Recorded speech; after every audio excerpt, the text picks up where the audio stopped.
Angie greets fine. It was a warm spring day on the island of New Florida, and the trains on the tracks were being really useful and friendly while they got their work done. Passenger trains in the countryside were being useful too, because they went on long distances, took people to school, work, shopping, and more, and were being really useful and on time.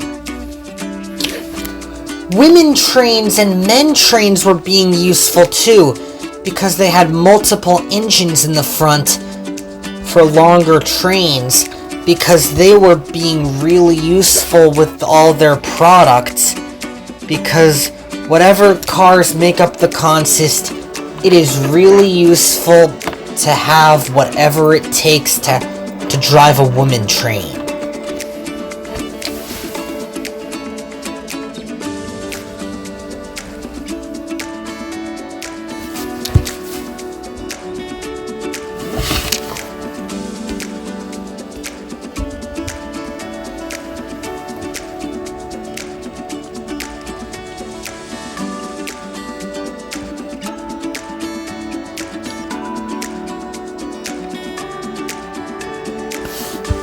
Commuter trains are useful in the countryside too, because they take people to work, school, shopping, and more places. When the train is going outbound, they use the locomotive, and if it's going inbound, they use the cab car. And that is why commuter rail trains are really useful indeed.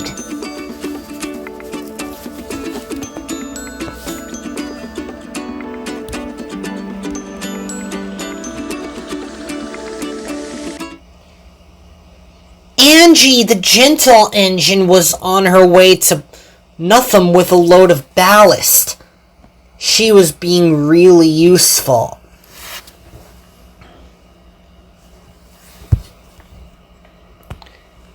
A commuter train came into view.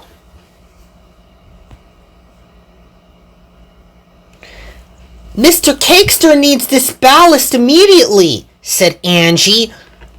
He's counting on me.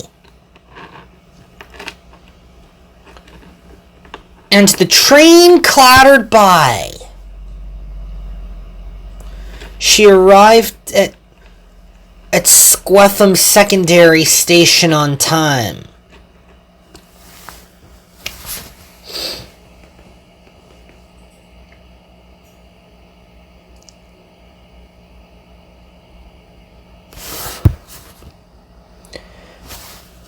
Mr. Cakester arrived.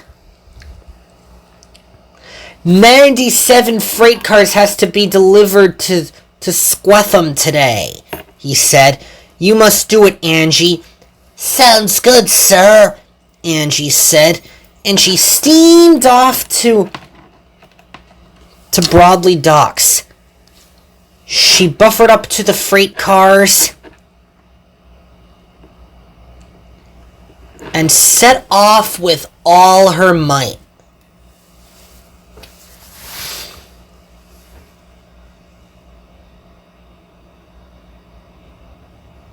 I hope the freight cars don't make any inappropriate jokes about people in private while they're being watched, Angie said, because that would be gross. And then she steamed onto the main line. A steam locomotive is good at doing this work, Angie said to herself. And she clattered along with all of her weight.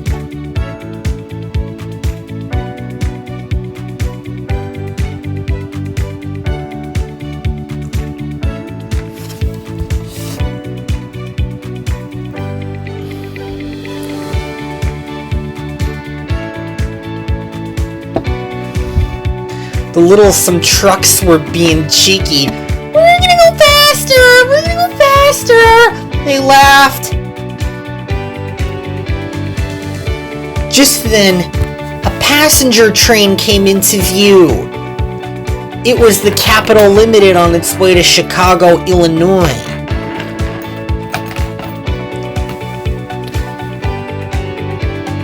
The passengers in their coach seat watched Angie puff by.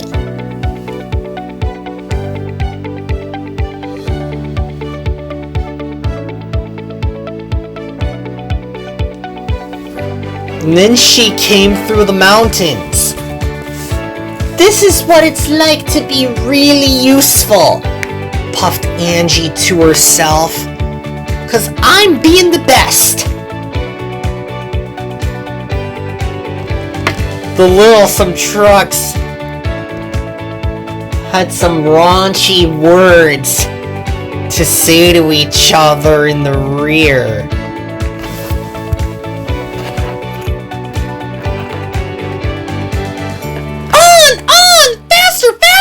They laughed, and they clattered along the tracks.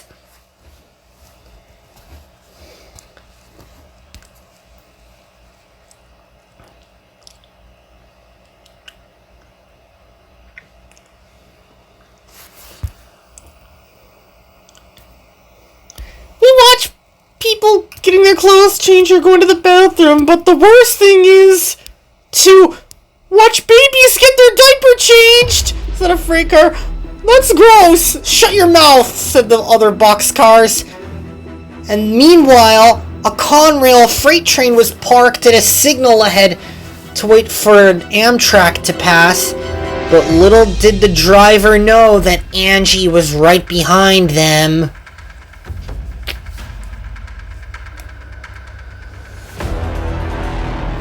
She was fast approaching.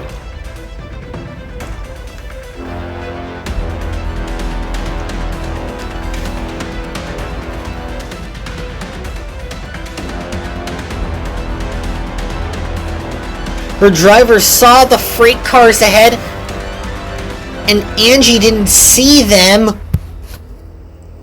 And then it was too late.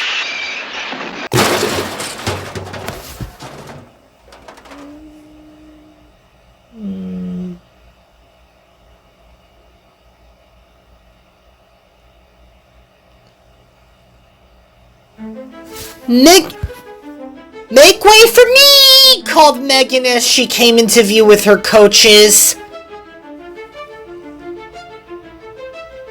Oh my! There's goods on the track! Her driver applied the brakes,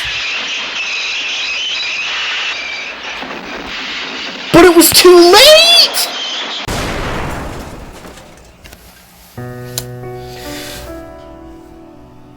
Luckily, no one was hurt, but the rest of Angie's train stayed on the tracks. And Angie was covered in jelly and tar. It was gross. I'm sorry I can't get out of here, Megan said. After the wreck was cleaned up, the track was reopened and the trains were being really useful once more.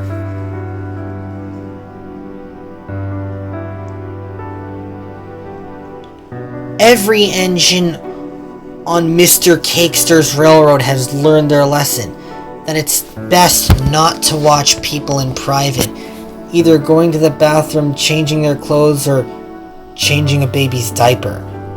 A big no-no.